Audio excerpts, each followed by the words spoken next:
lion, lion. Elephant, elephant.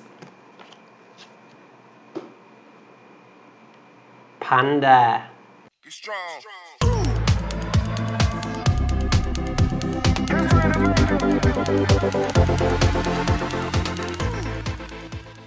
Hey, how's it going?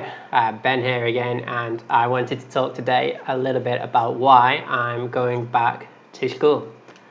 So around 1 year ago, I quit my job at Assumption College up in Nakhonratchasima with the aim of working for myself. I quit my job, I arranged for a new visa, and I started to make a little bit of money online. I had wanted to quit the 9 to 5, well actually I was working 7:30 till 5, but I wanted to get off the rat race, and I'd imagined swapping the flashcards, whiteboards and marker pens for sandals, flip-flops, shorts and Bitcoin. So yeah, I was aiming for that digital nomad kind of lifestyle. And yeah, here I am 1 year on, and as you may be able to tell, I've moved home again, so I'm back on the mainland, and I'm going back to school. So yeah, I was living on islands with the cocktail bars and the crypto traders, and now I'm back on the mainland, about to start wearing the old shirt and tie and heading for the classroom. So why am I going back to school? That's a good question. Let's look at that one today.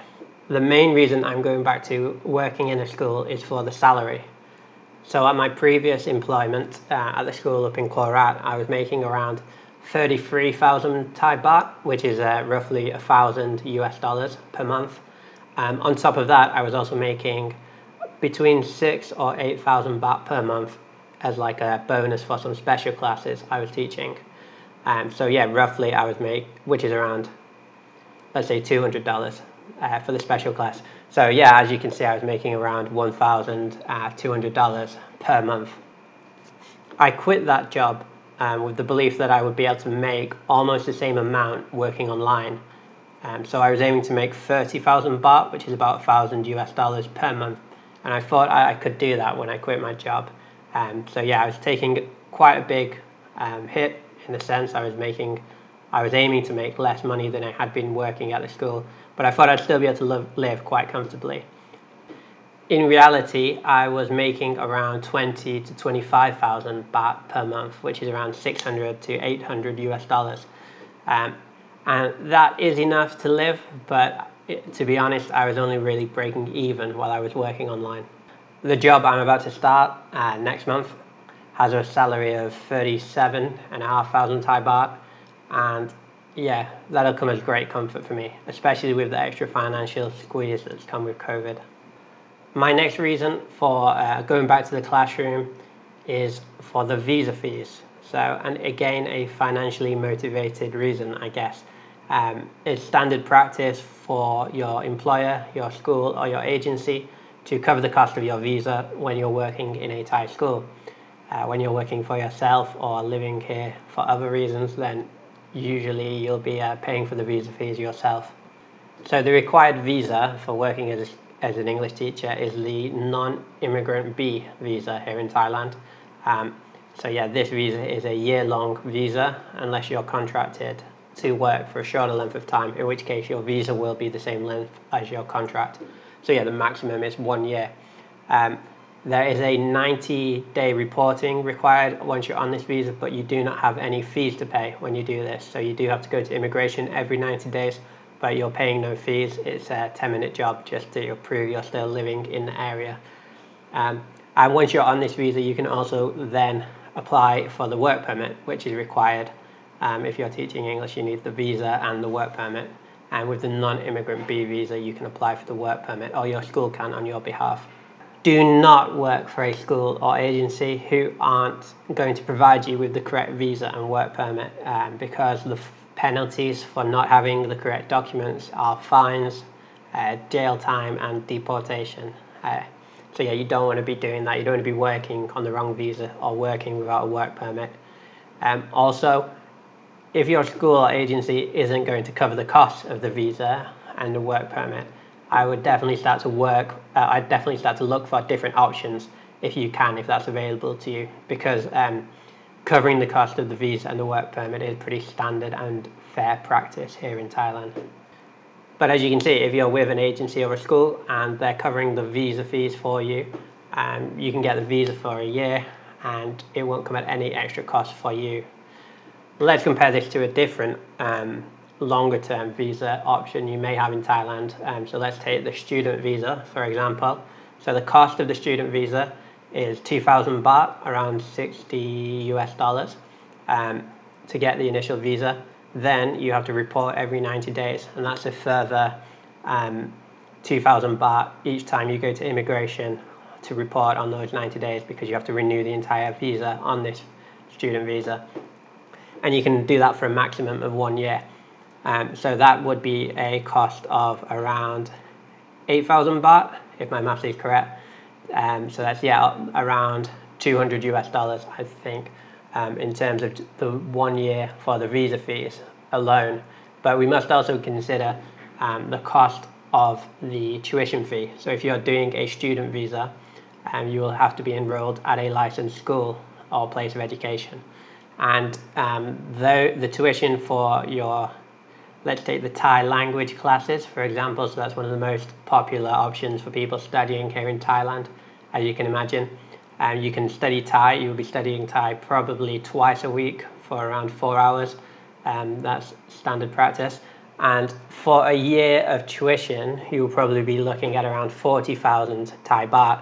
So in total, with the school tuition and the cost of the visa that you'll be paying throughout the year, you're probably looking at spending around 50,000 baht.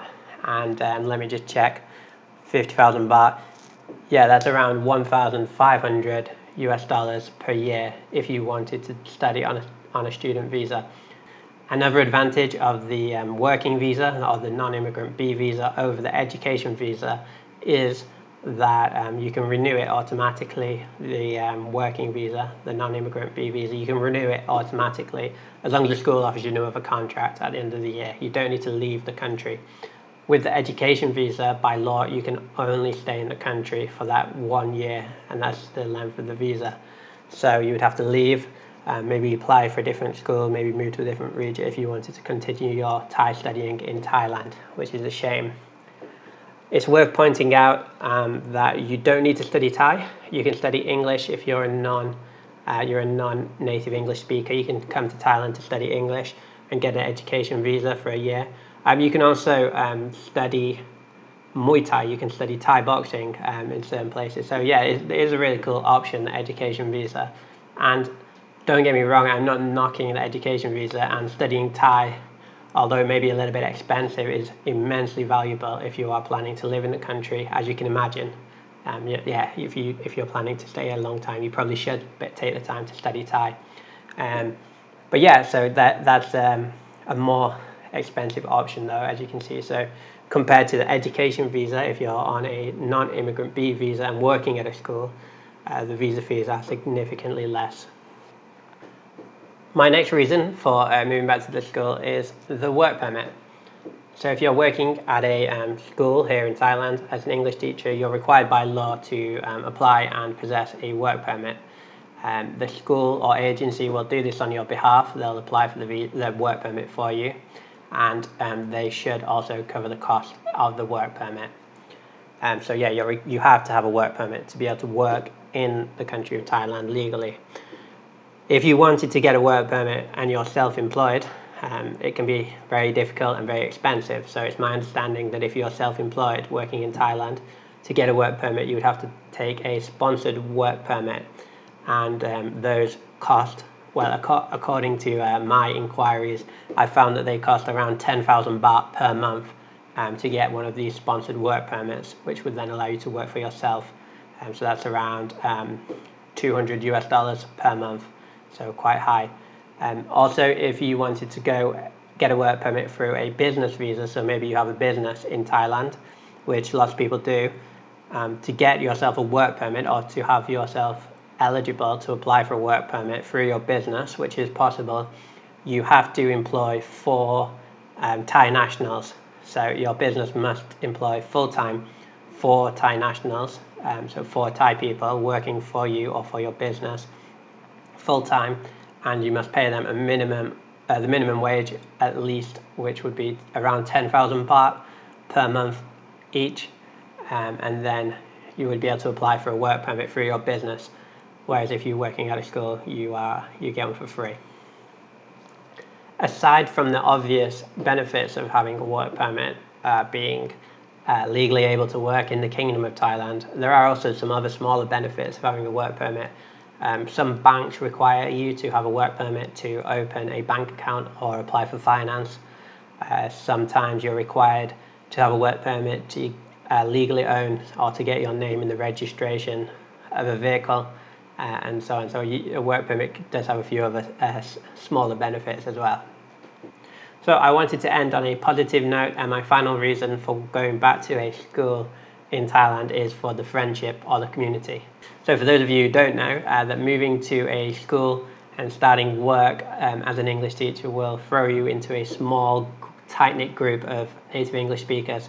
You may find yourself one of a very small group in the entire city or region, and this can help you form extremely strong friendship bonds. One of the things I miss most about living in the previous province where I was working as a teacher is the friendship groups that I made. So we had football teams, pub quizzes, trips, you name it, Christmas parties. So I'm extremely fortunate to have had that, and I'm really looking forward to getting to know the people in my new province and hoping to form some long-lasting friendships. Those are my reasons. That's why I'm going back to the classroom and dusting off my flashcards, leaving behind the white sand beaches and islands and cocktails, and going back to the classroom. So yeah, let me know if you've worked in a school, what would be the main perks and the main disadvantages. Let's get a pros and cons list going in the comment section. If you like this video, please hit that like button below. I greatly appreciate it. Subscribe if you're planning to live abroad, or you have any questions about living abroad, or you're into photography or travel, then yeah, let's stay in contact. Thanks for watching. See you again next time. Goodbye.